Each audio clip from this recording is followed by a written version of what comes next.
네, 안녕하세요. 샤레 군사연구소 대표 이세환입니다. 만나 뵙게 돼서 반갑습니다. 네, 이제 첫 번째 질문 좀 드리겠습니다. 네, 우리 그 유명한 현무5라는 무기가 있는데요. 네, 네. 어떤 무기인지 좀 간단하게 설명 부탁드리겠습니다. 네, 이번에 그 국군의 날 기념식에 나와서 가장 스타가 됐는데 이 현무5라는 이 탄도미사일은 정확히 벙커 버스터입니다. 쉽게 말해서 지하에 있는 적 구조물을 뚫고 들어가서 폭발시켜서 없애버리는 그런 종류의 탄도미사일이에요.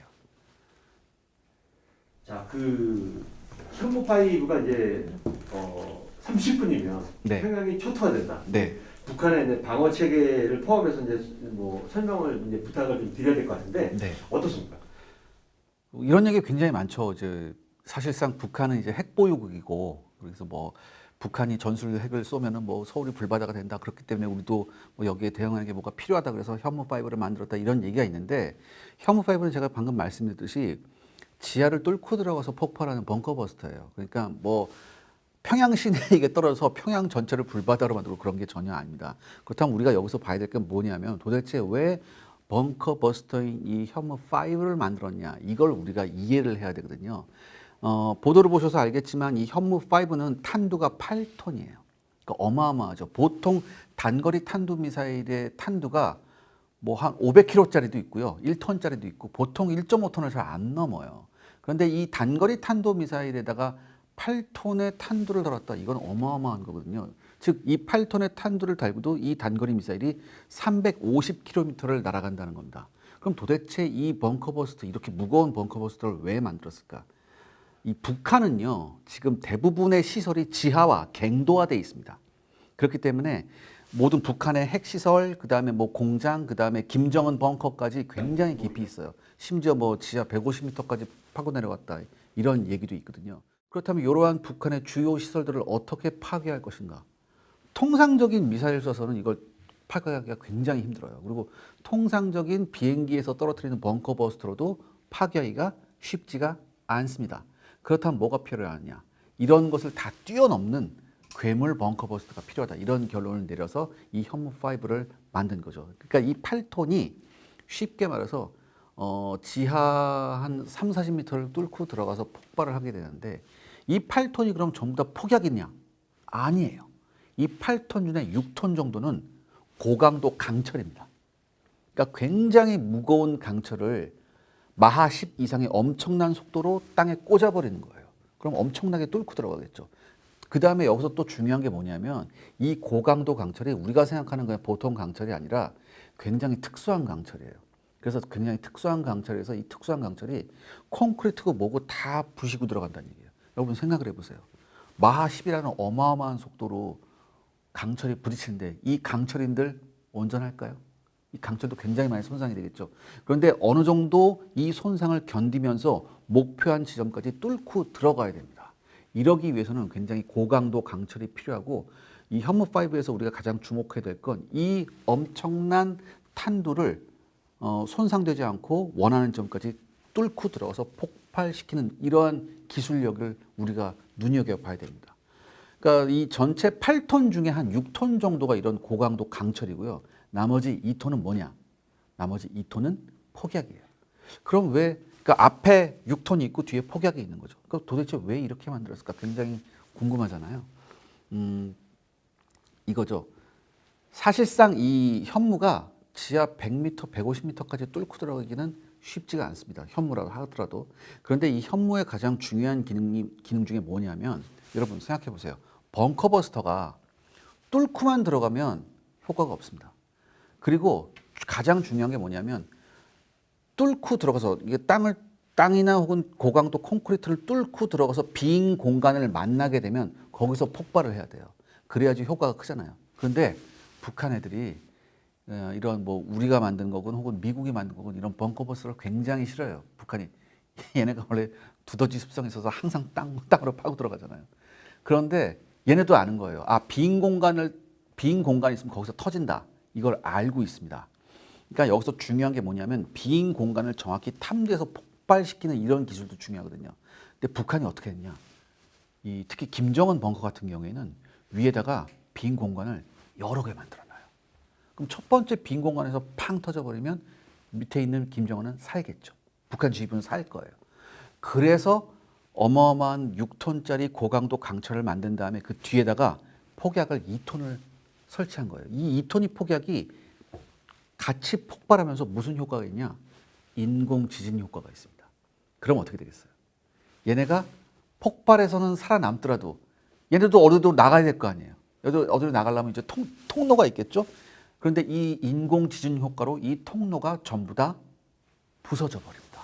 그럼 결국은 어떻게 되겠어요? 이 땅 속에서 밖으로 못 나오는 거죠. 그야말로 생매장 당하는 겁니다. 그러니까 이런 걸 노린 거예요. 그렇기 때문에 지금 현재 북한으로서는 이 현무5라는 이 벙커버스터 지하 관통탄을 할 수 있는 이런 탄도미사일이 가장 싫겠죠. 무섭고. 네. 그러면은 대표님 30분이면 평양이 초토화된다라는 팩트랑 맞게 되나요? 이거를 따지면? 벙커버스터는 지하에 있는 걸 무너뜨리는 거라니까요. 네. 평양 시내를 어떻게 뭐 고폭탄으로 그러니까 여기다 8톤에다가 뭐 강철 안 하고 폭약만 해서 이렇게 한다. 한 발로는 불가능하죠. 제 생각으로는 뭐 수십 발 거의 100발 가까이 쏴야 될걸요. 완전 평양 전체를 다 하려면. 그러니까 우리가 이런 얘기를 가끔 언론에서 해요. 제가 굉장히 불만스러운데 현무5가 나오니까 이게 뭐 거의 뭐 전술 핵탄두급이다 이렇게 얘기하는 사람이 있거든요. 어불성설입니다. 그러니까 여러분들 생각해 보세요. 이 히로시마에 떨어지는 원자폭탄의 이 폭발력이 15킬로톤이에요. 그러니까 폭약이 15킬로톤 있다는 얘기예요. 근데 현무는 아무리 폭약을 실어도 몇 톤이에요? 8톤이에요. 8톤하고 15킬로톤하고 비교 자체가 안 되잖아요. 그러니까 절대 현무는 이런 그 전술핵급의 이런 폭발력을 가지고 있는 그런 탄도미사일이 아니라 거듭거듭 말씀드리지만 지하를 뚫고 들어가서 지하에 있는 시설을 완전히 박살내는 그런 벙커버스터입니다. 그러니까 완전히 개념이 다른 거예요. 그러니까 제발 여러분들 착각하지 말아주세요. 그러면 그것도 방어 체계가 북한도 어쨌든 방어 체계가 있을 거 아니에요. 그럼 이걸 못 막나요? 못 막을 정도가? 누가 그래요? 북한이 방어 체계? 방어 체계가 없어요? 북한은 미사일 방어 체계가 없습니다. 북한이 가지고 있는 가장 좋은 방어 체계가 이제 러시아제 S-300을 자기네가 나름 만든 건데 이거는 탄도미사일 요격 능력이 굉장히 떨어져요. 거의 없다고 보시면 돼요. 우리는 탄도미사일 요격이 어떻게 돼 있습니까? 우리는 5중의 탄도미사일 요격 시스템이 돼 있죠.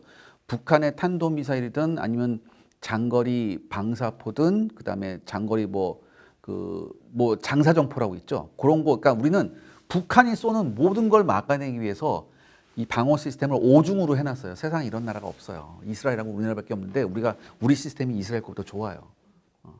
그렇기 때문에 단순히 생각해 보면 공격과 방어 체계가 다 있는 나라와 공격 체계만 있는 나라가 싸우면 당연히 공격과 방어 체계가 있는 나라가 이기죠. 근데 문제는 뭐겠습니까? 돈입니다. 왜? 이 방어 시스템 무기 있죠.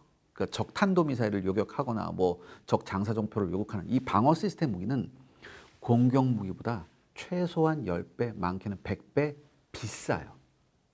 그렇기 때문에 항상 돈의 문제가 있죠. 사실은 이 우리 현무5가 북한이 아닌 중국과 러시아의 겨냥 무기다. 뭐 네. 그렇게 얘기가 있는데 어떻습니까? 그건 아마 이런 거에서 아마 나온 것 같아요. 이 현무5가 8톤짜리잖아요. 근데 이렇게 생각해 보시면 됩니다. 현무5의 탄두를 8톤이 아닌 일반 고폭탄 1톤을 실으면 이게 얼마나 날아갈까? 이렇게 되물을 수 있거든요. 지금 현무5는 8톤을 싣고서 약 350km를 날아갈 수 있습니다. 하지만 탄두를 훨씬 1톤 정도로 줄여버리면 날아가는 거리는 훨씬 길겠죠. 아마 제 생각엔 1000km는 훌쩍 넘을 것 같아요. 그래서 아마 뭐 잘 해보면 수천 킬로도 나올 것 같은데 그럼 만약에 뭐 한 3-4,000km라고 생각해 본 다음에 우리나라를 중심으로 해서 컴퍼스를 이렇게 돌려보면 어디예요? 러시아 일부도 들어오고 중국은 아마 대부분이 들어올 겁니다. 아마 이런 이유 때문에 현무5가 북한뿐만 아니라 중국과 러시아를 겨냥한 건 아니냐 이렇게 얘기가 나올 것 같은데 거듭 말씀드리지만 현무5는 목적이 분명한 탄도미사일입니다. 그렇기 때문에 이렇게까지 확대 해석하는 건 모르겠습니다. 저는 잘. 중국도 반발이 되게 심하죠. 지금. 중국의 반발이라기보다는 중국이 공식 입장이 나왔죠. 그래서 뭐라고 했냐면 뭐 한국이 저런 걸 만들었는데 그래도 중국 자기네가 갖고 있는 DF-31이라고 있어요. 이게 DF-31이 뭐냐면 이제 거의 ICBM급 그 탄도미사일인데 우리 DF-31에 비하면 뭐 별거 아니다 이렇게 좀 애써 폄하를 하려고 하고 있죠. 근데 중국도 좀 알았으면 좋겠습니다. 현무5가 어떤 목적을 가지고 있는 탄도미사일인지. 사드 때하고는 완전히 좀 틀린. 네? 사드하고는 좀 다르다고. 사드 때도 뭐 중국이 반까지 침했잖아요. 네. 그거하고 이거는 목적이 다르기 때문에 좀 다르게 우리가 생각해야 합니다. 중국은 일단 뭐든지 미국제 뭐가 들어오면 싫어요. 근데 이제 이 현무5는 우리가 개발한 거잖아요. 그리고 그 중국도 알아요. 그러니까 중국이 이런 반응을 내놓은 건 예를 들어서 중국 정부의 공식 반응이라기보다는 뭐 이제 중국은 왜 이제 나라의 지원을 받아서 이렇게 하는 뭐 이렇게 스피커 역할을 하는 곳이 굉장히 많잖아요. 그런 데서 나온 거고 중국 정부가 뭐 이렇게까지 얘기하는 건 아니죠. 그리고 이미 사드로 이제 한한령 때문에 우리한테 이제 이렇게 했는데 그러면서 우리만 피해를 봤을까요? 사실 중국도 만만치 않게 피해를 봤거든요. 그렇기 때문에 또 이걸 가지고 뭐 이렇게 중국이 어떤 액션을 취한다? 그런 거는 좀 뭐 중국 입장에서는 뭐 이렇게 우리가 또 이렇게 할 필요가 있을까? 왜냐하면 여러분 아시잖아요. 지금 중국 경제 상황이 어떤지. 그래서 이런 것까지 할 필요는 없을 거예요. 아마 중국이. 우리 저 현무5는 뭐 아까 잠깐 얘기는 하셨지만 우리 최첨단 방사능 기술력의 집합체다 네. 이런 얘기가 있는데 뭐 간단하게 얘기해 주시면 맞습니까? 네, 뭐 제가 지금 말씀드렸듯이 일단은 이 고강도 강철을 만드는 기술이 세계 최첨단 기술입니다. 이 기술은 미국제 고강도 강철 기술보다 우리 기술이 조금 더 낫습니다. 우리가 엄청난 우리도 투자를 했고 그야말로 연구원들을 갈아 넣었거든요. 이게 좀 서글픈 얘기인데 아무튼 그랬고 또 하나 제가 말씀드렸지만 이 빈 공간을 탐지하고서 거기서 폭발하는 기술 이것도 엄청나게 좋고요. 이것도 굉장한 고급 기술입니다. 세계 최첨단 기술이고 그 다음에 이 로켓 부스터 엔진 기술 이것도 우리가 굉장히 우수합니다. 쉽게 말해서 북한이 지금 뭐 미사일 많이 만들었다고 하죠. 북한이 뭐 대륙간 탄도 미사일도 만들었다고 하는데 미사일 기술만 놓고 보면 핵을 제외한 미사일 기술만 놓고 보면 우리가 북한보다 훨씬 좋습니다. 북한은 뭐 ICBM을 만들었다고 하지만 아직 북한은 뭐가 검증이 안 됐어요. ICBM의 특징이 뭐냐? 대륙간 탄도 미사일의 특징이 뭐냐면 탄두가 우주 공간까지 밖으로 나갔다가 다시 들어와야 돼요. 이때 재진입 기술이라고 있거든요. 재진입할 때 엄청난 열이 발생합니다. 우리가 상상도 못하는 열이 발생해요. 근데 탄두가 이 재진입을 할 때 이 엄청난 열을 견딜 수 있는 소재를 북한이 개발했느냐? 이건 아직도 아무 곳에서도 검증이 안 됐습니다. 그래서 북한의 ICBM 기술은 지금 절름발이 기술이다 이런 평가가 있어요. 그에 반해서 우리가 갖고 있는 이 로켓 기술은 굉장히 좋아요. 다만 우리도 로켓 ICBM급을 만든다 이런 얘기인데 아직 우리도 재진입 기술 같은 건 아직 해본 적이 없거든요. 그리고 솔직히 ICBM은 10,000km 이상 날아가는데 우리가 10,000km 밖에 적이 있나요? 누굴 때리죠? 10,000km 밖에? 우리가 때릴 적이 없어요. 중국만 해도 솔직히 5,000km만 돌리면 다 들어오거든요. 그리고 그러니까 만약에 우리가 중국을 겨냥한다고 했을 때 ICBM까지 갈 필요도 없고 IRBM 즉 뭐 중거리 탄도미사일 정도만 있어도 되거든요. 인터컨티넨탈만 있어도 되거든요. 그러니까 전체적으로 미사일 기술만 보면 우리가 북한보다 훨씬 앞서고요. 웬만한 탄도미사일을 갖고 있는 나라보다 ICBM을 제외한다면 우리가 전혀 손색 없는 탄도미사일 기술을 가지고 있습니다. 자 이렇게 이제 다 좋다고 얘기를 하셨어요. 네. 근데 뭐 없을 수도 있겠지만 약점이 없나요? 현무5? 현무5의 약점이요. 네. 일단은 벙커버스터 하나만 할 수 있는 단일 목적의 탄두고 그다음에 약점이 딴 게 아니죠. 굉장히 비싸요. 이게 굉장히 비싸요. 그다음에 미국에서 나온 얘기가 있어요. 이게 단일 목적의 벙커버스터를 하기에는 너무 오버스펙이다. 지나치게 크고 지나치게 비싸다. 도대체 이걸 왜 만들었지? 미국은 그렇게 얘기를 하거든요. 왜냐하면 미국은 벙커버스터 그 탄도미사일 만들 필요가 없죠. 왜냐? 세계 최강의 공군력이 있기 때문에 비행기에서 떨어뜨리는 거 있으면 되거든요. 걔네들. 그 다음에 뭐예요? 미국은 또 어마어마한 핵전력이 있잖아요. 그러니까 미국은 이런 걸 굳이 만들 필요가 없는 거예요. 근데 우리 나름대로 지금 북한은 뭐가 있습니까? 핵 무기를 가지고 있고 우리는 못 가지고 있잖아요. 우리는 어쩔 수 없이 미국의 핵 우산 속에 들어가 있잖아요. 그럼에도 불구하고 우리 자체적으로 북한에 대한 어떤 대량 응징 보복을 하기 위해선 이런 어떻게 보면 기형적인 이런 탄도미사일을 만들 수밖에 없었다. 저는 이렇게 말씀드리고 싶습니다. 그 탄도미사일을 지금 얘기를 하셨는데요. 네, 그 대표님, 그 우리 한국의 현무5랑 네, 중국의 뭐 둥펑 네, 26이요. 네. 그다음에 또 한국의 현무5랑 북한의 화성 네. 11다 다시 4.5 이렇게 나와 있는데 네. 비교를 해보신다면 뭐 어린애 같지만 어떻습니까? 그러니까 ICBM이 아니라 일단 중거리 탄도미사일 능력만 갖고 보면 제가 거듭 말씀드리지만 그 우리나라의 그 탄도미사일 기술은 거의 세계 최고 수준이에요. 그래서 중국의 DF-26 뭐 그러니까 중국의 DF 시리즈가 사실 그런 것도 많아요. 뭐 대한미사일 탄도탄 이렇게 하는데 얼마나 정확성이 어떻게 나오는지는 잘 모르겠습니다. 걔네가 중국이 말하는 스펙만 이렇게 뭐 검증이 된 것도 아니고 중국은 그리고 여러분 아시다시피 굉장히 이 데이터를 숨기는 나라예요. 굉장히 데이터를 숨기는 나라이기 때문에 걔네 탄도미사일은 어느 정도 된다. 이걸 가늠하기가 굉장히 힘듭니다. 하지만 우리나라는 어때요? 우리나라는 이걸 다 공개를 해야 되거든요. 이걸 공개를 해야 돼요. 우리 공개 다 했죠. 뭐 섬에 있는 거 정확히 갖다 맞추는 것도 다 공개했기 때문에 정확도도 굉장히 뛰어나고. 그리고 북한 탄도미사일은 사실 이번 러시아 우크라이나 전쟁에서 100일 하에 드러났죠. 북한 탄도미사일의 수준이. 그렇잖아요. 100발을 줬으면 표적 근처까지 날아가는 게 20발 정도밖에 안 되고 그 20발조차 표적에 제대로 접근도 못하고 우크라이나군이 가지고 있는 서방제 방공 시스템에 죄다 잡혔습니다. 하지만 여기서 우리가 생각해 봐야 될 것도 있죠. 뭐냐? 북한은 아무튼 뭐 품질이 굉장히 안 좋은 미사일이라도 이 미사일을 통해서 뭘 해요? 실전 데이터를 얻었다는 얘기죠. 북한은. 그리고 이 얻은 실전 데이터를 바탕으로 얘네가 분명히 탄도미사일 성능을 개량할 거예요. 전 이게 조금 걱정이 됩니다. 자, 이제 현무5 마지막 질문인 것 같은데 네. 이 방산 수출이 어떻게 가능성이 좀 있을까요? 탄도미사일을 잘 수출 안 해요. 탄도미사일은 사실 전략무기잖아요.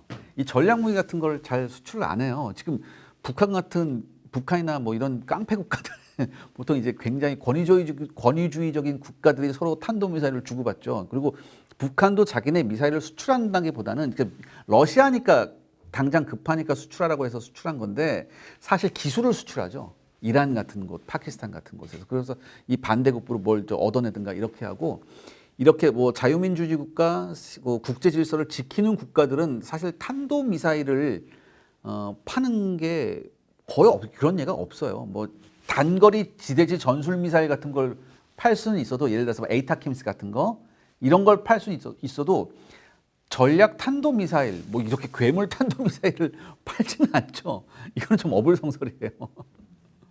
현무5가 그럼 완성된 버전이면 지금 현무 6, 7 뭐 이런 버전에 대한 이야기도 나오는 것 같던데 그것도 저희가 뭐 개발을 하고 있는 건지 지금 개발하고 있는 걸로 알고 있습니다. 그러니까 이번 현무5 나온 거 보면 이걸 옮기는 TEL이라고 하죠. 옮기는 차량 이게 바퀴가 18개예요. 이게 중국이 가지고 있는 TEL보다 훨씬 큰 거예요. 한 사이즈가 큰 거거든요. 중국은 16개짜리거든요. 근데 우리는 18개짜리라는 얘기죠. 그다음에 이 TEL에 일단 현무5가 이 캐니스터 안에 들어서 이렇게 보여줬거든요. 근데 캐니스터 사이즈가 굉장히 큽니다. 그리고 앞에 조금 더 여유도 있고. 그러니까 이런 걸 봤을 때 현무5에서 절대 안 끝나죠. 현무 6, 7 계속해서 나올 겁니다. 그러니까 지금 현무5는 여러분 뭡니까? 1단 로켓이에요. 1단 로켓인데 이거를 훨씬 더 크게 만들어서 2단, 3단으로 만든다? 이건 뭘 뜻하죠? 훨씬 더 멀리 날아간다는 얘기죠. 그러니까 엄청난 탄두를 탑재한 채 훨씬 더 멀리 나가는 탄두를 가지고 있는 미사일을 개발한다는 얘기예요. 이쯤 되면, 그러니까 현무5는 아니지만 현무 6, 7에서 만약에 다단 로켓에 엄청난 탄두를 가지고 있다. 이렇게 되면 이거는 어떻게 보면 북한용이라고만은 할 수는 없는 게 맞죠. 그러니까 그게 나와 보면 아마 이거는 대충 어디를 겨냥했겠다 이렇게 아실 수 있을 겁니다. 그 바퀴가 옆으로 네. 이렇게 각이 꺾이는 네. 가장 그렇게 한 이유가 뭡니까? 그게 그냥 뭐 멋으로 해놓진 않았을 것 같아요. 네, 이게 보통 이런 이 TL 차량이 보통 길이가 한 20m 정도 돼요. 거기서 왔다 갔다 하거든요.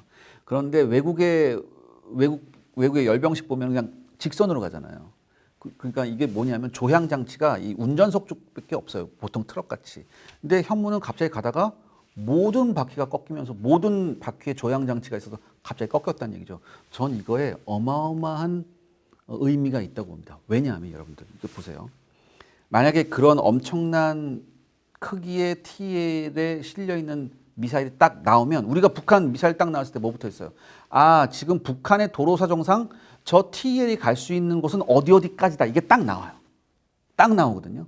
자, 근데 만약에 요번에 우리 나왔던 현무가 그냥 직선으로만 갔으면 외국에서 이랬을 거예요. 아, 저 정도 크기의 TL이 갈 수 있는 도로 사정상 이게 여러분 인공위성이 요즘 발달했기 때문에 인공위성이 디지털 매파돼 있거든요. 그래서 딱 보면 아, 저 정도 TL이 갈 수 있는 건 어디까지라고 딱 나와요. 금방 나오거든요. 그러니까 이거 뭐예요? 4차선 도로도 이 정도 크기는 4차선 도로도 꺾기 힘들단 말이에요. 앞에만 조향 장치가 있으면. 그런데 모든 바퀴에 조향 장치가 있으면 이게 꺾이는 각도가 훨씬 더 예리하게 꺾이죠. 그래서 훨씬 더 같은 폭이라도 곡선이라도 훨씬 더 부드럽게 갈 수 있습니다. 그렇게 되면 뭐냐? 아, 지금 저런 조향 장치를 가지고 있는 현무5는 지금 대한민국 지도를 딱 놓고 봤을 때 굉장히 가까운 거리 혹은 먼 거리 그 어디에서도 쏠 수 있다는 거다. 그렇다면 북한 입장에선 저 현무5를 실은 미사일 차량이 TL이 어디에서 쏠지 모르는 거예요. 예측이 안 되는 거예요. 아무리 지도를 분석해도 어디든지 다 갈 수 있으니까. 그러니까 전혀 적이 예측할 수 못하는 곳에서 쏠 수 있는 그런 의미가 있다는 거예요. 이 얘기는 어디서 내가 안 했는데 내 채널 밖에서 안 했는데 사실. 자, 그 월드컵이 한일전이 있듯이 저희 네. 방산에도 한일전이 있다고 이제 우리 국민들은 응원을 하고 있는데요. 네, 대표님, 그 자발적으로 이제 무기 수출을 금지해왔던 일본이요. 네. 최근 이제 방산 산업에 이제 적극 뛰어들게 된 배경이 있습니다. 제가 알기로 뭐 최근 방산 수출, 뭐 K 방산, 뭐 여러 가지 얘기가 나오는데 수출을 늘리고 있는 한국을 겨냥한 행보다 뭐 이런 얘기가 있는데 어떻습니까? 근데 그건 맞는 얘기죠. 지금 일본은 우리가 방산 수출로서 굉장한 성과를 거둔 걸 보고 굉장히 놀랐을 거예요. 그리고 자기 자신을 돌아봤겠죠. 자기 자신을 돌아보니까 아, 우리도 이런 능력이 있는데 왜 우리가 저 지금 시장을 가만 놔두고 봐야지 이런 생각을 가졌을 수도 있고 또 하나 미국이 원했어요. 미국이 지금 여러분들 뭘 하고 있냐면 여러분 미국 조선업이 지금 형편없습니다. 미국 조선소는 지금 미국 군을 그러니까 미 해군을 위해서만 배를 만들어요. 잠수함하고. 그다음에 민간 상성 부분은 완전 없어요. 유럽하고 미국은 민간 상성 안 만들어요. 대부분 어디가 만들어요? 한국, 일본, 중국이 만들어요. 그렇기 때문에 근데 여기서 중요한 게 뭐냐면 이제 미국의 조선소가 거의 한계점에 왔어요. 그래서 미국이 무슨 생각을 하느냐? 배를 만드는 것뿐만 아니라 뭐가 있냐면 MRO라고 해서 배의 유지보수가 있습니다. 그 유지보수를 누구한테 맡기느냐? 이제는 한국과 일본 같은 동맹국한테 맡기려고 하는 거예요. 그래서 일본한테 얘기한 거죠. 너네 이 MRO를 해줄 수 있냐? MRO 일본이 충분히 해줄 수 있고 이거를 빌미로 이제는 일본이 어떻게? 중국을 견제해야 된다는 포아이스나 뭐 이런 거 있잖아요. 중국을 견제해야 된다는 확실한 목표가 있기 때문에 같은 동맹국인, 그러니까 같은 미국의 동맹국인 호주에도 지금 지금 일본이 뭘 하고 있어요? 우리하고 경쟁하고 있죠. 호위함 수출하는 거에서 여기서도 경쟁하고 있고 캐나다 잠수함 사업에서도 우리하고 경쟁하고 있습니다. 즉 미국의 동맹국들한테는 충분히 일본이 방산 물자를 이제는 팔 수 있다. 그래서 우리가 도전한다. 이렇게 방침을 바꾼 거예요. 몇 년 전부터. 그 현재 네. 한일 방산 기술력 수준 좀 궁금합니다. 뭐 어떻게 보면 제일 궁금한데 네. 차이가 있습니까? 어떻습니까? 일단은 이거부터 말씀드릴게요. 일단은 그 수상함, 배, 호위함 같은 수상함 건조 능력 이건 거의 차이가 없습니다. 이건 거의 차이가 없고요. 그다음에 잠수함 건조 능력은 일본이 가지고 있는 장점도 있고 우리가 가지고 있는 장점도 있거든요. 그래서 굉장히 거의 대등해요. 이것도 뭐 호각을 다투는데 문제는 항공력입니다. 항공력 부분. 즉 우리가 뭐 KF-21 전투기를 만들어서 이제 완성이 돼서 이제 곧 우리 공군의 이제 실전 배치를 눈앞에 두고 있지만 여러분 생각해 보셔야 돼요. 일본은 1920, 30년대부터 비행기 만들었던 애들이에요. 그리고 1930년대에 항공모함을 만들어서 미국하고 물론 형편없이 깨졌지만 미국하고 적어도 세계대전에서 몇 년간 맞짱을 뜬 애들입니다. 그렇기 때문에 일본의 이런 군사 기술을 우리가 폄하해서는 안 돼요. 폄하해서는 안 되거든요. 우리는 언제부터 시작했어요? 우리는 굉장히 늦게 6.25 전쟁 이후에 그것도 한참 지나서부터 우리가 1980년대에 준비를 해서 90년대부터 뭐 훈련기 만들고 막 이렇게 했었거든요. 그러니까 우리가 훨씬 후발주자예요. 그리고 항공기를 만드는 노하우나 특히 뭐예요? 엔진 기술 같은 경우에는 일본이 조금 앞서 있습니다. 특히 여러분 아마 이게 산업부 이게 유튜브니까 아마 여러분 잘 아실 거예요. 소재 부분에서 일본이 우리보다 훨씬 앞서 있는 게 솔직히 몇 개가 있어요. 그리고 여러분 아시겠지만 이 엔진에서는 소재가 굉장히 중요한 요소거든요. 열을 견뎌야 되니까, 엄청난 열을 견뎌야 되니까 이런 부분에서 일본이 조금 앞서 있습니다. 엔진 만드는 노하우도 우리보다 좀 낮고 그렇기 때문에 이 항공기 분야에서는 우리가 굉장히 많이 발전을 했지만 항공기 분야에서는 조금 불안합니다. 그다음에 이제 뭐 전차나 이런 뭐 육상 무기 이건 사실 일본이 우리한테 안 되죠. 우리는 이제 포방부잖아요, 사실. 우리가 화력에 미친 나라기 때문에 우리가 6.25 전쟁을 통해서 얼마나 전차가 중요하고 얼마나 포병 화력이 중요한지를 절실히 깨달았기 때문에 엄청난 투자를 했었거든요, 우리가. 그렇기 때문에 이 전차나 자주포, 그다음에 다련장 로켓, 일본은 다련장 로켓 제대로 된 게 없거든요. 이런 거에서는 우리가 일본보다 훨씬 낫죠.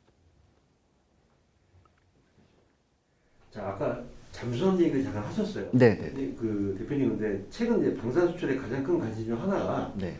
바로 이제 70조 규모의 이제 캐나다 잠수함 네. 수주전인데요. 네. 누구에게 좀 승산이 있을 거라 생각해요? 저는 우리한테 조금 더 승산이 있을 것 같아요. 왜냐하면은 일본이 가지고 있는 잠수함의 장점과 우리가 가지고 있는 잠수함의 장점이 달라요. 그런데 캐나다가 원하는 잠수함 사양이 우리가 가지고 있는 장점이 더 효과적이에요. 이게 뭐냐면 일본 잠수함은 복각식이에요. 그러니까 쉽게 말해서 겉에 싸고 있는 이 둘레에 싸고 있는 요게 이중이에요. 그래서 굉장히 튼튼하죠. 이거 왜 그랬냐? 냉전 시절 일본 잠수함의 역할이 뭐였냐면은 매복하고 있다가 소련 잠수함이 지나가면 그거를 추적해서 파괴하는 임무였어요. 그렇기 때문에 일본 잠수함은 되도록이면 뭐예요? 수심 깊은 곳에서 매복하고 있다가 소련 잠수함이 지나가는 걸 기다리는 타입이었거든요. 근데 수심 깊은 곳에 들어가려면 잠수함 선체가 어떻게 돼요? 수압 때문에 굉장히 튼튼하겠죠. 그래서 복각식이에요, 얘네들이. 이런 거거든요. 근데 우리는 단각식입니다. 즉 심해에서의 작전 능력은 일본보다는 조금 떨어질 수 있습니다. 하지만 우리가 원하는 건 뭐냐면 재래식 잠수함임에도 불구하고 되도록 물속에서 오래 작전할 수 있는 환경을 만드는 거예요. 그래서 우리가 뭐 공기부료 추전 시스템 이런 거 있죠. 그렇기 때문에 일본 잠수함에 비해서 훨씬 깊이는 못 들어가지만 훨씬 물속에서 오래 먼 거리를 작전할 수 있는 건 우리 잠수함이에요. 그런데 캐나다가 원하는 건 뭐냐? 캐나다가 해역이 어마어마하게 넓잖아요. 그렇기 때문에 캐나다가 원하는 건 오랜 시간 먼 거리를 항행해서 작전할 수 있는 잠수함 스타일을 원하거든요. 그렇기 때문에 이 캐나다 해군의 니즈를 감안했을 땐 우리 잠수함이 훨씬 더 적합하지 않냐. 저는 이렇게 생각합니다. 자, 이거 제가 대표님한테 아까 여쭤본 건데요. 네. 최근 우리 방산 수출 효자 품목이 이제 전차와 자주포 얘기가 이제 가장 많이 나오고 있습니다. 네. 피해 방산의 이제 수출 효자인데 네. 이런 K2 흡표 전차와 네. 현대화 결정 10식 전차, 네. 그다음에 한국 K9 자주포, 네. 그다음에 일본의 99식 자주포. 네. 비교하면 이게 비교가 될까요? 왜 이렇게 우리나라 사람들은 이렇게 비교하는 걸 굉장히 좋아해요. 특히 일본하고. 왜? 일본하고는 뭐 가위바위보도 이겨야 되잖아요. 그렇잖아요. 그렇기 때문에 이걸 비교하거든요. 사실 비교하면 10식 전차가 우리 K2 전차한테 좀 불리해요. 일단 체력도 작고요.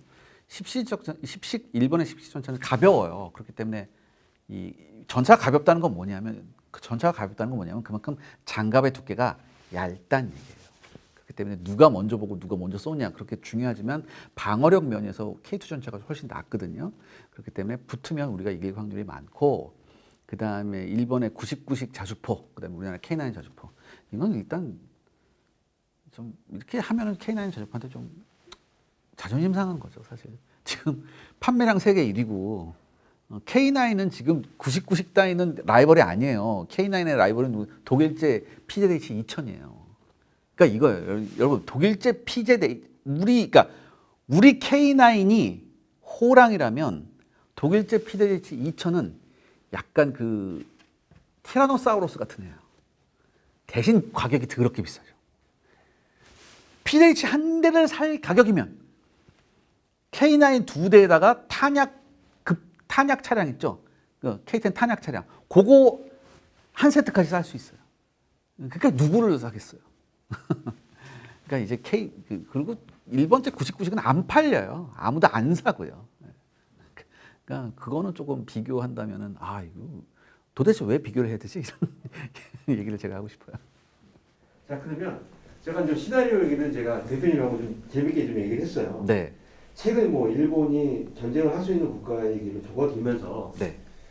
과거 일본의 독도 침공 시나리오도 이제 제 주목을 받고 있습니다. 네. 2024 버전으로 네. 다시 일본의 침공 시나리오에 대응하는 시나리오를 한번 짜본다면 네. 어떨까요? 라고 이제 제가 이제 대본에 네. 써놨거든요. 네. 네, 어떻습니까? 뭐 영화도 나왔죠. 뭐 독도를 탁 두고 뭐 한국 해군이 일본 해상 자위라고 확 어불성설입니다, 여러분들. 우리하고 일본은 전쟁을 하기 굉장히 힘들어요, 서로. 왜? 한미 동맹이 있고 미일 동맹이 있잖아요. 이 동맹이 뭐냐면 한국이 한국이 외침을 받을 때 미국이 같이 싸운다는 거고 미일 동맹은 마찬가지예요. 일본이 외침 받으면 미국이 같이 싸워준다는 거예요. 딱 중간에 누가 있어요? 미국이 있잖아요. 우리하고 일본하고 싸우면 그럼 미국은 누구 편을 들어야 돼요? 그렇잖아요. 그러니까 이게 전쟁 자체가 예전에 2019년에 우리 한번 우리 구축함하고 일본 그 해상 자위대 초계함하고 한 번 있었죠. 그 이후에 이런 일이 없잖아요. 그렇잖아요. 이유가 뭘 것 같아요? 그때 미국이 굉장히 강한 불만을 표시했거든요.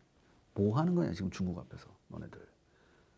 굉장히 강하게 얘기했어요. 그 다음부터는 안 해요. 왜? 큰형이 하지 말라는데. 미국에서 할 거야 진짜 너네가 하려고? 아니 그런 건 아니죠. 그리고 일본은 사실 독도에 대해서 얘기를 하지만 일본이 독도에 대해서 얘기하는 건 자기 부정이에요. 왠 줄 알아요? 지금 독도는 누가 뭐래도 우리가 실효 지배하고 있잖아요. 그렇기 때문에 국제법상 우리 영토예요. 근데 지금 일본이 또 그 해상 영토 분쟁하는 게 중국하고 하고 있죠. 어디 센카쿠 열도 다오이다이 섬. 거기는 지금 누가 실효 지배하고 있냐? 일본이 실효 지배하고 있다고.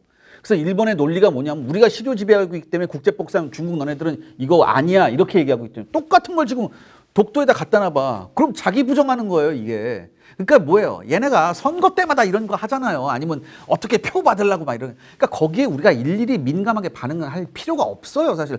누가 뭐래도 우리 실효 지배고 우리 영토인데 누가 뭐라고 어떻게 할 거예요?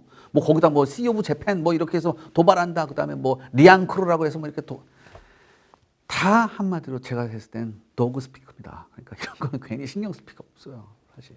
그리고 무슨 독도에 걔네가 예전에 이런 시나리오 있어요. 독도에다가 일본 자위대가 독도에다가 막 공수부대 떨어뜨린다 이런 얘기 좀 낙하산 부대 떨어뜨린다 이런 얘기도 있었어요. 독도가 무슨 잔디밭인가? 낙하산 부대를 떨어뜨리게? 독도에다 낙하산 부대 떨어뜨리잖아요. 99%는 바다에 빠집니다. 그 운이 좋아서 독도에 떨어지잖아요. 떨어지는 순간 뭐야? 두 다리가 부러지겠죠. 콘크리트 바닥이나 돌바닥에. 말도 안 되고. 그 다음에 여러분 생각해보세요. 우리하고 일본하고 공군이 붙어요. 대부분 항공기가 어디 겁니까? 미제예요. 어떻게 할 거예요 그럼? 제발 여러분들 독도를 놓고서 한일이 붙는다. 이런 말씀 이제 안 하셨으면 좋겠습니다. 왜 우리 영토인데 걔네하고 무슨 분쟁을 해야 돼요? 독도에서 앞으로 한일 분쟁이 일어날 확률은 저는 0에 수렴한다고 보고 있습니다. 그러니까 제발 여러분들 좀 현실적으로 봐야지. 현실적으로 봐야지. 그 다음에 여러분들 제가 거듭 말씀드리겠습니다. 전쟁은 여러분 돈이에요. 돈이면은 여러분 뭘 생각해야 돼요? 우리가 지금 일본보다 경제력이 앞서냐 이걸 생각해 봐야 돼요. 그렇잖아요.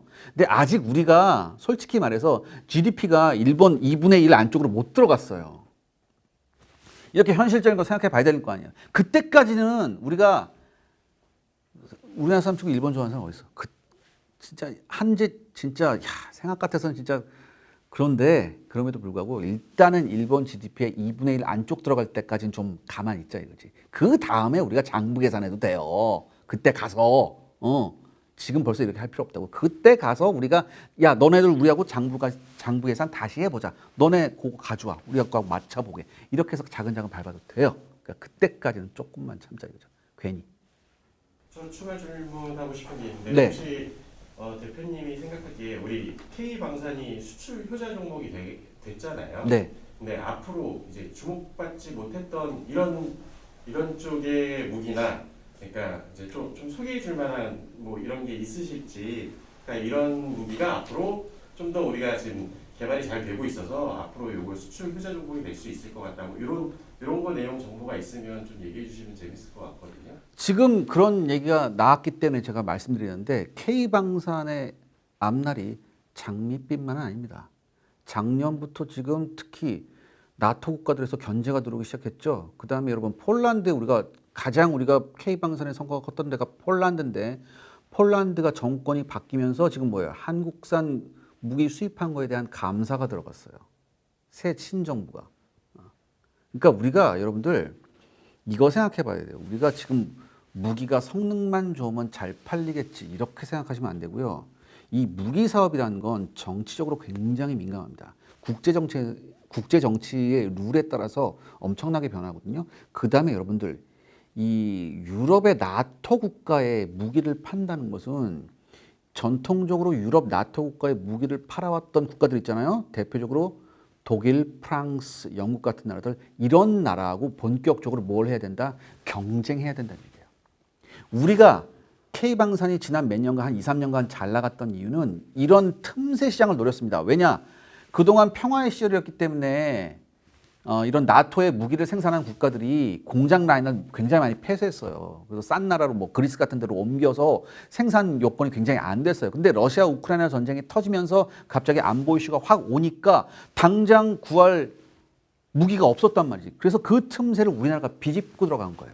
그런데 전통적으로 이 무기 시장을 잡고 있던 나라들이 이제 뭐 하기 시작했습니까? 우리나라를 견제하기 시작했습니다.